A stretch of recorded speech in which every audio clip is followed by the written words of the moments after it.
The Bloodroot Curse. Dr. Henry Caldwell was a man of science, a botanist whose passion for rare and exotic plants had led him across the globe in search of new discoveries. His life was governed by order and reason, his mind a labyrinth of knowledge, carefully structured and organized. He had no room for superstition or myth. So when he stumbled upon a specimen of a plant that had long been believed to be nothing more than a legend, he couldn't resist. The plant in question was known as Sanguis radix, or bloodroot, a rare and ancient species that was said to have been used in dark rituals by civilizations long forgotten. Its roots, deep crimson in color, resembled veins, and its flowers bloomed with an unsettling, almost unnatural shade of red. According to old texts, the plant had the power to heal, but at a terrible cost. Those who dared to harvest it would fall victim to a curse, one that would haunt them until their inevitable death. But Henry, ever the skeptic, dismissed such stories as mere folklore, the product of primitive minds who had feared what they did not understand. He brought the plant back to his lab, eager to study it, to unlock its secrets. As he placed it in a pot and began to catalog his findings, he couldn't shake the feeling that something was wrong. The air around the plant felt heavy, as if it were alive in a way that no other plant had ever been. But he ignored the unease, focusing instead on the plant's potential. That night, as he sat in his study, poring over ancient texts and notes, the air in the room grew colder. The shadows in the corners of the room seemed to stretch, curling like tendrils, and a low hum filled the silence. Henry looked up, his eyes narrowing as he noticed the bloodroot. The plant's petals were trembling, as if stirred by an unseen wind. Suddenly, the room plunged into darkness. The hum turned into a low, guttural whisper, one that seemed to come from the very walls. Henry's heart raced as he fumbled for the light switch, but before he could find it, a vision overtook him. He saw himself standing in a dark, desolate forest, the trees twisted and gnarled, their branches reaching out like skeletal hands. The ground beneath his feet was slick with blood, and the air was thick with a foul, metallic scent. In the distance he saw figures, shadowy, indistinct shapes, their faces obscured by darkness. They moved toward him, their eyes glowing with an unnatural light, and he felt an overwhelming sense of dread flood his chest. Then, in the center of the vision, the bloodroot appeared. Its petals were no longer red, but a deep, sickening shade of black, its roots writhing like serpents beneath the earth. The whispering grew louder, now a cacophony of voices, each one pleading, begging for release. Henry staggered back, his breath shallow and ragged. He blinked rapidly, trying to shake off the vision, but it clung to him like a nightmare he couldn't escape. The lights flickered back on, and he found himself back in his lab, his hands trembling. The bloodroot sat innocently on the table, its petals now a dull red once more, as if nothing had happened. But Henry knew. He knew that something had awakened, something ancient and malevolent. The plant was no longer just a specimen to be studied. It was a curse, one that had been unleashed the moment he had touched it. Over the next few days, the visions grew more frequent, more intense. Henry would wake in the middle of the night, drenched in sweat, his heart pounding in his chest. The faces from his visions, twisted, contorted with agony, would haunt him, their eyes following him wherever he went. The whispers grew louder, clearer, and he began to understand their meaning. "You have awakened us. You cannot escape." His nights were plagued by nightmares, each one more horrifying than the last. He would dream of walking through that same blood-soaked forest, the figures closing in on him, their hands reaching out to drag him into the darkness. He would wake, gasping for breath, only to find that the blood-red petals of the bloodroot seemed to pulse, as though they were alive, feeding off his fear. As the days passed, Henry's physical health began to deteriorate. His skin grew pale, his eyes sunken, and his body ached as though something were slowly draining the life from him. He couldn't eat, couldn't sleep, and his mind began to unravel. He became obsessed with the plant, convinced that if he could only understand it fully, he could break the curse. But every time he attempted to study it further, the visions would return, more vivid, more terrifying. One evening, in a fit of desperation, Henry took the plant outside, intending to destroy it. He dug a hole in the garden, his hands shaking as he prepared to bury it. But as he reached for the roots, a voice, deep and ancient, spoke in his ear. "You cannot destroy what has already claimed you." The ground beneath him trembled, and before he could react, the earth around the bloodroot. The clockmaker's secret. When Simon Graves received the letter from his late uncle's solicitor, he thought little of it.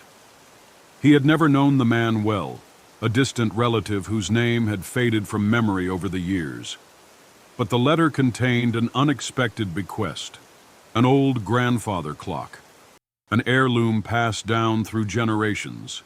It was to be delivered to Simon's home, and he was to care for it in honor of his uncle's wishes. The clock arrived on a damp autumn afternoon, its towering frame a dark silhouette against the gray sky. Its wood was worn, the varnish faded, but it still exuded an air of elegance and mystery. The brass pendulum swung with an almost hypnotic rhythm, and Simon couldn't help but feel a strange pull toward it as he set it up in his study. He had never been one for superstitions or the strange tales his uncle had whispered about time and fate. But there was something unsettling about the clock. Its ticking seemed too loud, too deliberate. At first, Simon dismissed it as a quirk of the old machinery. But as the days passed, he began to notice odd things happening around him, things that seemed to align with the clock's ticking. It started with small, insignificant events. He would glance at the clock, and the second hand would freeze, only to resume its motion moments later. He thought little of it, assuming it was merely a malfunction. But soon, the disruptions grew more pronounced. The clock's chimes, which had once been a soothing sound, now seemed to echo through the house at strange hours, long after midnight, and sometimes even before dawn. And each time it chimed, Simon would feel an inexplicable shiver crawl down his spine. One evening, as Simon sat in his study reading, the clock's chimes rang out, louder than ever before. He glanced up at the clock and was startled to see that the hands had shifted, the time now several hours ahead of where it should have been. Confused, he rose to check the time on his phone, only to find that the clock on his phone matched the grandfather clock's new time exactly. It was impossible. The clock had no power source other than the winding mechanism, and yet it seemed to have a life of its own. As the days passed, the strange occurrences intensified. Simon would wake up in the middle of the night to find the clock's hands frozen at exactly 3 a.m., and when he tried to wind it, he found that the pendulum moved of its own accord, as though it were mocking him. He tried to ignore it, chalking it up to stress or perhaps his own growing paranoia, but the events became impossible to dismiss. One night, after a particularly disturbing series of chimes, Simon decided to confront the clock. He approached it slowly, his heart racing, and reached out to touch the brass pendulum. The moment his fingers brushed against it, the room around him seemed to warp. The air grew thick, heavy, and the walls seemed to pulse with an eerie energy. The ticking of the clock grew louder, faster, until it drowned out everything else. Suddenly, Simon was no longer in his study.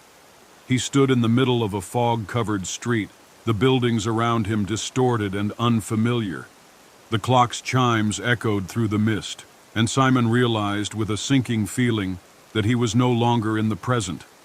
The time on the clock had not merely changed, it had transported him. He tried to move, but his legs felt heavy, as though they were mired in tar. He turned in every direction, searching for something, anything that would explain where he was. But the street was empty, silent, save for the ticking of the clock, which seemed to follow him no matter where he went. Each step he took brought him further into a nightmare he couldn't understand. Then, as the clock struck midnight, the fog parted, revealing a figure standing at the end of the street.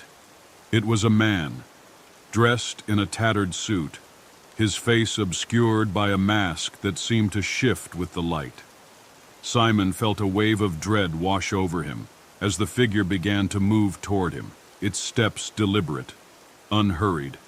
The figure spoke in a voice that was both familiar and foreign, as if it had come from deep within Simon's own mind. "You are not meant to be here," it said, its voice low and cold. "The clock has chosen you, and now you are bound to its will."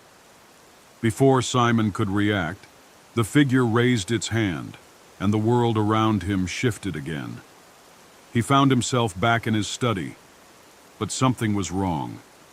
The room felt different, as though it were a reflection of the one he had just left, distorted and warped. The clock's hands were spinning wildly, faster and faster, until they blurred into a single, continuous motion. The room grew darker, and Simon's reflection in the window seemed to distort, his own face becoming a grotesque mask of fear.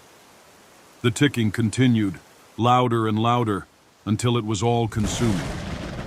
Simon's mind began to unravel as the clock's power tightened around him, and he realized with horror that clock, no, the drowned ones.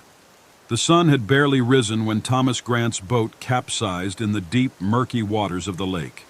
The storm had come out of nowhere, fierce and relentless, leaving no time for him to react. One moment he was sailing through the calm waters. The next, he was fighting for his life in the cold, dark abyss. The accident had claimed the lives of his companions, their bodies swept away by the current before he could reach them. Alone and desperate, Thomas had clung to a piece of debris until he was rescued hours later, shaken and broken. But the real terror had only just begun. In the days that followed, Thomas tried to return to normalcy, to convince himself that the nightmare was over. He went through the motions, attending the funerals, speaking with the authorities, offering his apologies, but nothing could erase the weight of the tragedy. The guilt gnawed at him, an ever-present ache that grew more suffocating with each passing day. The faces of the drowned, his friends, his crew, haunted his every thought, their eyes wide with terror, their mouths open in silent screams. He couldn't escape them. It started with whispers. At night, when the house was still, he would hear faint voices calling his name, soft and mournful, carried on the wind. He thought it was his mind playing tricks on him, a result of the trauma, but the voices grew louder, more insistent. They came from the water, from the very depths that had claimed his friends' lives. And as the days passed, the whispers turned to cries, agonized, desperate, and full of rage. One evening, as Thomas stood by the lake, staring at the still glassy surface, he felt a cold breath on the back of his neck. He spun around, but no one was there.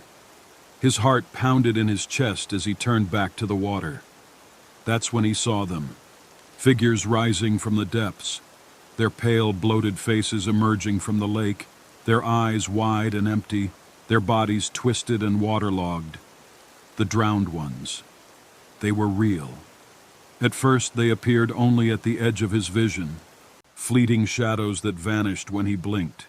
But soon they became more tangible, more real. They followed him, their hands reaching for him from the dark waters, their hollow eyes begging for vengeance. Thomas tried to ignore them, to pretend they weren't there, but it was impossible. Every night, They grew bolder, their whispers turning to screams, their touch colder. One night, as he lay in bed, unable to sleep, he heard a soft knock at the door. Hesitant, he rose and opened it, only to find no one there. But as he stepped out onto the porch, he saw them, figures standing in the yard, their faces obscured by the fog that rolled in from the lake. They were waiting for him. "Join us, Thomas," a voice whispered, a voice he recognized as his best friend, Michael. "We're waiting for you." Thomas stumbled backward, his heart racing. "No," he whispered, his voice trembling. "I didn't mean for this to happen. I didn't—" The figures began to move toward him, their eyes glowing with an otherworldly light, their hands outstretched. They were no longer the friends he had known. They were something else, something dark, something hungry. With every step they took, the water behind them began to rise, creeping toward the shore as if it had a life of its own. The lake seemed to call to him, its depths pulling at his very soul. He could hear it now, the voices of the drowned, calling him to join them in the cold, dark abyss. He ran, but the spirits followed, their footsteps silent but relentless. The whispers turned to screams, their voices rising in a cacophony of rage and sorrow. They wanted him, and there was no escape. Desperate, Thomas fled to the boat he had once sailed, hoping to outrun the terror. But as he pushed the boat into the water, he felt a cold hand grip his ankle, pulling him back. He looked down to see the face of his first mate, his eyes wide and lifeless, his mouth twisted in a grotesque grin. "Join us," the drowned man croaked, his voice a hollow rasp. "We are waiting for you beneath the waves." The water surged around him, pulling him deeper, and Thomas screamed in terror. He fought against the current, but it was futile. The drowned ones were stronger, their hands dragging him down into the depths. As the cold water enveloped him, he felt the weight of their anger, their betrayal, and their hunger. They wanted him to suffer, to drown as they had. But even as he sank into the dark, suffocating depths, Thomas could feel the pull of the water, the relentless call of the lake. It was as if the very lake itself had become alive, and it was hungry for him, just as it had been hungry for his friends. And so, Thomas Grant became one of them, the drowned ones. His body, bloated and twisted, joined the others beneath the water, where the lake's dark secrets would remain forever hidden. And the whispers, the cries, the screams, they would never stop. The faceless ones. It began with a stranger at the coffee shop. Clara had always been observant, noticing the smallest details in the world around her. So when she saw the man sitting across from her, his face unnervingly smooth, she couldn't help but stare. His eyes were wide, unblinking, and his mouth was nothing more than a faint outline in the featureless expanse of skin. She thought for a moment that he was wearing some kind of mask, but the smoothness of his face, the unnatural lack of any depth or texture, made her uneasy. The more she looked, the more it seemed as though his face was not a mask, but something that had simply vanished. The moment she realized it, he turned to meet her gaze. His eyes, dark and hollow, seemed to pierce through her. A chill ran down her spine as she quickly averted her eyes, pretending not to notice. But the feeling lingered. Something was wrong. Something was terribly wrong. The next day, Clara saw another person with the same featureless face, and then another, and another. At first, it was easy to dismiss it as a strange coincidence, perhaps a viral trend, a new form of expression. But as the days passed, the phenomenon grew more unsettling. People in her neighborhood, her office, even her friends, one by one, they began to lose their faces. It was gradual at first, a faint blurring around the edges of their features, as though the skin was slowly melting away. Then the eyes would vanish, followed by the nose, and finally, the mouth, until all that remained was a smooth, featureless surface. It was as if their identities had been wiped away, leaving only an empty shell. Clara tried to ignore it, to pretend she was imagining things, but the faceless ones were everywhere. She couldn't escape them. They followed her in the streets, in the stores, even in her own home.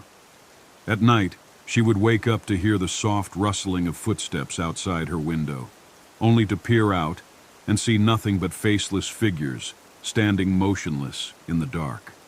Desperation set in as the faces continued to vanish. Clara's own reflection in the mirror began to warp, her features becoming hazy, as though they too were slipping away. She would touch her face, her eyes, her mouth, and feel nothing but smooth, empty skin. The fear of becoming one of them consumed her. She knew she couldn't let it happen, but she had no idea how to stop it.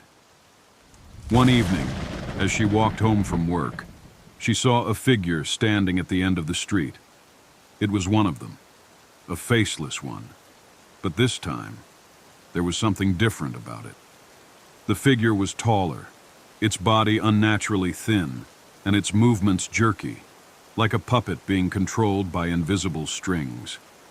As Clara approached, she felt an overwhelming sense of dread. The figure didn't move, didn't speak. It simply stood there, staring at her with its empty eyes. Clara tried to turn and run, but her legs felt heavy, as though they were rooted to the ground. The figure began to move toward her, its footsteps silent, its presence suffocating. The closer it got, the more Clara could feel the pull of something terrible, something ancient and malevolent. It wasn't just after her face, it was after her very soul. In a panic, Clara stumbled backward, her breath shallow, her heart racing. She needed to escape, to find a way to stop this nightmare before it consumed her completely.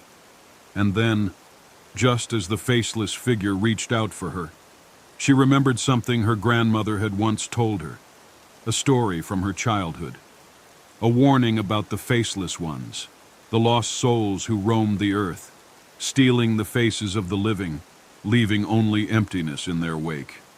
The only way to stop them, her grandmother had said, was to confront them head-on, to look them in the eyes and refuse to let them take what they wanted. But Clara didn't know if she was strong enough. She didn't know if she could face the faceless ones without losing herself in the process. With a surge of adrenaline, Clara ran. She didn't look back, not once, as she sprinted down the street, through the alleyways, and into her apartment. But even as she locked the door behind her, she could feel the presence of the faceless ones pressing in, their cold, empty gaze lingering just beyond the walls. She had only bought herself a little time. That night, Clara locked herself in her bedroom, the lights on, her mind racing. She couldn't stop thinking about the faceless ones, about how they had come for her, how they had taken everyone else. And she knew deep down that they would not stop until she was one of them. The next day, Clara woke up to find her reflection in the mirror, smooth, featureless, and blank. The faceless ones had won. Beneath the surface, the sun was setting on the horizon, casting a warm golden glow over the secluded beach. The air was thick with the scent of salt water and the promise of adventure. Emma and I had been looking for a quiet escape from the chaos of our lives, and this hidden stretch of sand seemed like the perfect place to unwind. The small cottage we rented was tucked away in a grove of trees, miles from the nearest town, and the beach was deserted, just the way we liked it. We had arrived that morning, eager to explore the untouched beauty of the place. The beach stretched out before us, framed by jagged cliffs on either side. The ocean was calm, its surface a mirror of the sky above, but there was something strange about it, something that felt off, as though the sea was hiding something just beneath its surface. As the day wore on, Emma and I swam in the crystal-clear water, laughing and enjoying the solitude. But as the sun dipped lower, I couldn't shake the feeling that we weren't alone. There was a heaviness in the air, a quiet tension that made the hairs on the back of my neck stand up. I shrugged it off, attributing it to the isolation of the beach and the unfamiliarity of the place. That night, after a simple dinner of fresh seafood, we sat on the porch of the cottage, watching the stars emerge in the darkening sky. The sound of the waves crashing against the shore was soothing, almost hypnotic, but something about it seemed wrong. The rhythm of the ocean felt off, as though it was trying to communicate something urgent. I glanced over at Emma, who was staring out at the water, her expression distant. "What's wrong?" I asked, my voice breaking the silence. She turned to me, her eyes wide with unease. "I don't know," she said, her voice trembling. "I keep feeling like something's watching us, like something's out there." I laughed nervously, trying to reassure her. "It's just the isolation, Emma. The quiet. It's playing tricks on you." But even as I spoke, I felt it too. A sense of foreboding, as though something ancient and malevolent was lurking just beneath the waves, waiting for us to discover its secrets. That night, I couldn't sleep. The sound of the ocean seemed to grow louder, more insistent, as if calling to me. I lay in bed, staring at the ceiling, trying to ignore the nagging feeling in my gut. Eventually, I drifted off, but my sleep was restless, filled with strange dreams of dark, shifting waters and something enormous moving beneath them. When I woke up the next morning, Emma was already up, standing at the edge of the beach, staring out at the ocean. Her face was pale, her expression tight with fear. "Emma?" I called, walking toward her. "What's going on?" She didn't answer at first, her eyes fixed on the horizon. Then, slowly, she turned to me, her voice barely a whisper. "I saw something last night. Something in the water." My heart skipped a beat. "What do you mean?" She swallowed hard, as if the words were difficult to say. "I was lying in bed and I heard something moving in the water. At first I thought it was just the waves, but then I saw it. A shadow, just beneath the surface. It was massive, like a shape shifting in the water, and I swear it was watching me." I felt a chill creep up my spine. "Emma, you're just tired. It's probably just some kind of sea creature, a whale or something." But even as I said it, I knew I didn't believe it. There was something in her voice, something that made me question everything. We decided to go back to the water, though I could tell Emma wasn't eager to return. As we waded into the shallows, the water felt unnaturally cold, sending a shiver through my body. The waves seemed to recede in strange patterns, as though the ocean itself was holding its breath, waiting. We swam for a while, but the feeling of being watched never left. I couldn't shake the sensation that something was moving beneath the surface, something large and ancient, its presence undeniable. I tried to ignore it, telling myself it was just the isolation playing tricks on my mind. But then, as I swam farther from shore, I felt it. A sudden tug, a pull from beneath the water, as though something had grabbed hold of my leg. I panicked, kicking and thrashing, but the grip tightened, dragging me deeper. My heart raced as I fought against the current, but the pull was relentless. I looked down into the murky depths, my breath coming in ragged gasps, and that's when I saw it. A shape, dark and enormous, moved beneath me, its body stretching out like a serpent. Its eyes, if they could be called eyes, glowed faintly in the dark water, fixed on me with an intelligence that sent a jolt of terror through my body. I screamed, kicking harder, trying to break free, but the grip tightened, pulling me deeper into the cold embrace of the ocean. With a final desperate lunge, I broke free, gasping for air as I swam back toward the shore. Echoes of the past. When Thomas received the letter informing him of his inheritance, he had little idea what he was stepping into. The letter, a formal document with a heavy wax seal, was from a lawyer he had never heard of, detailing the passing of a distant relative, a great uncle whom he had never met. The mansion he inherited was an imposing structure, perched on a hill at the edge of a forgotten town, its silhouette cast like a shadow over the surrounding woods. The house, though old and weathered, held an undeniable grandeur. The walls, lined with portraits of grim-faced ancestors, seemed to watch him as he explored the rooms. The air inside was thick with dust, and the floors creaked beneath his weight, as though the house itself was groaning under the weight of its history. It was a place of silence, a silence that was broken only by the occasional gust of wind that rattled the windows, making the mansion feel alive in ways that unsettled him. Thomas had always been intrigued by the idea of inheritance, what treasures might lie hidden in the walls of an old house. But the more he explored the mansion, the more he began to feel that there was something more to this inheritance than mere property. The house was not just old. It was haunted by something far darker. The first night he spent in the mansion, he was awakened by strange noises coming from the walls. At first he thought it was the house settling, the groans of an old structure adjusting to the cold night air. But as the nights passed, the noises grew more distinct, scratching, tapping, and whispers, faint but unmistakable, coming from the corners of the rooms. The sound seemed to echo through the halls, as if the house itself were alive, breathing, waiting.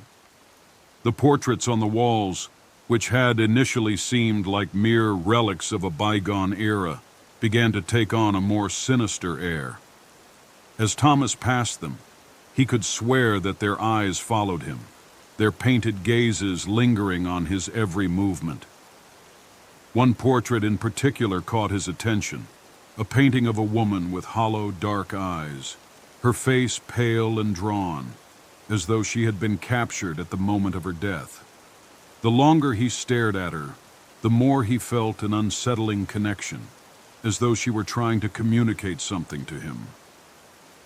One evening, while searching through the mansion's attic, Thomas stumbled upon a collection of old journals, their pages yellowed with age. The journals belonged to his great-uncle, the man who had once lived in the house.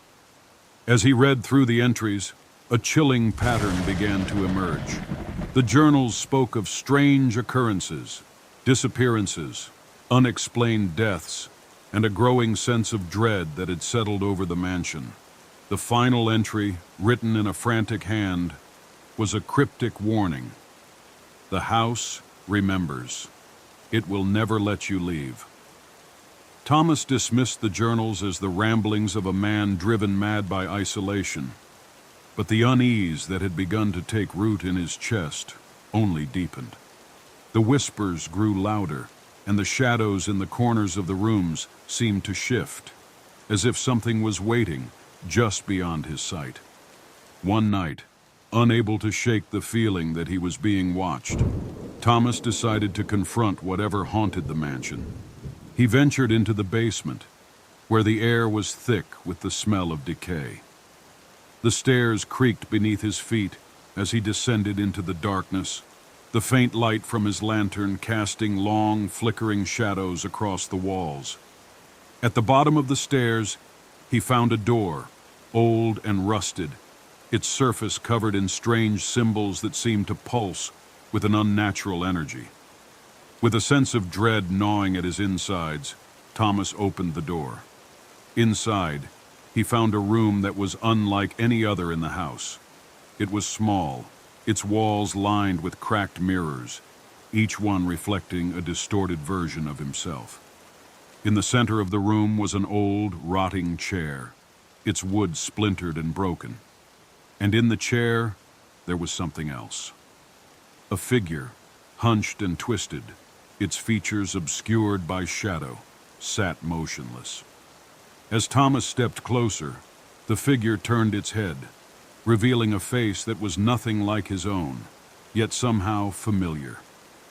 The face was gaunt, its skin stretched tight over the bones, and its eyes, those dark, hollow eyes, stared at him with an intensity that made his blood run cold. The figure spoke, its voice a rasping whisper that seemed to echo from every corner of the room. "You should never have come here," it said, its voice trembling with malice. "The house remembers. It remembers everything." Thomas backed away, his heart racing.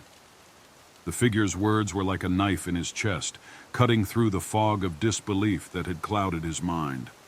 The house wasn't just haunted. It was alive, a living entity that fed on the memories and fears of those who entered its walls. As he turned to flee, the door slammed shut behind him, trapping him inside the room with the figure. The mirrors,